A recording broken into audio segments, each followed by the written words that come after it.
হামান ডাক ডাকায় ফেরাউন রে,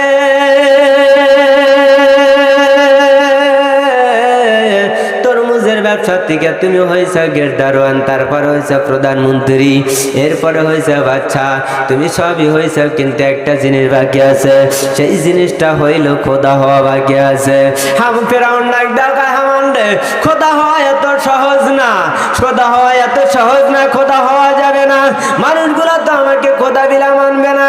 দেশের ভিতরে আছে আলেম, এরপরে আছে জ্ঞানী গুণীরা আছে, এরা তো আমাকে খোদা বিলা মানবে না, প্রভু বিলা মানবে না। আমার ডাক দেয়া কয় বাইরে, যার দেশে যত আলেম আছে তাদেরকে মাইরা শেষ করে দিব। কি করব? মাইরা শেষ করব। এরপরে জ্ঞানী গুণী যারা আছে, শিক্ষিত আছে, তাদেরকে দমায় রাখমু, ডাবায় রাখমু, তারা যেন সমাজে কথা বলতে না পারে। হুজুর না থাকলে এই দেশে শিক্ষিতরা কথা বলতে পারবে না। এই দেশে যদি হুজুর না থাকে, শিক্ষিতরা কথা বলবে না, তারা প্রতিবাদ করবে না, খাতা কলমে লিখবে না। হুজুরদের কারণে এরা কি পায়? সাহস পায়।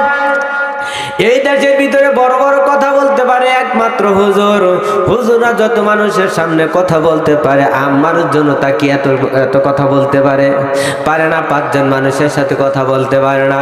ডাক দাও কয় বাইরে, তুমি দেখো আমি কেমন করে তোমাকে খোদা বানাই, প্রভু ডাক শোনাই। কয় কিভাবে বানাবি? তাহলে বানা, আমার কেমন যেন একটু ভালো লাগতেছে। আমার ডাক দাও কয়, ও উজির নাজির, তাড়াতাড়ি তো করে তোমরা বের হও। এবার সিপাহীগুলি বের করিয়া তল্লাশি দিলে, একেবারে চিরনি অভিযান দিয়ে দিল।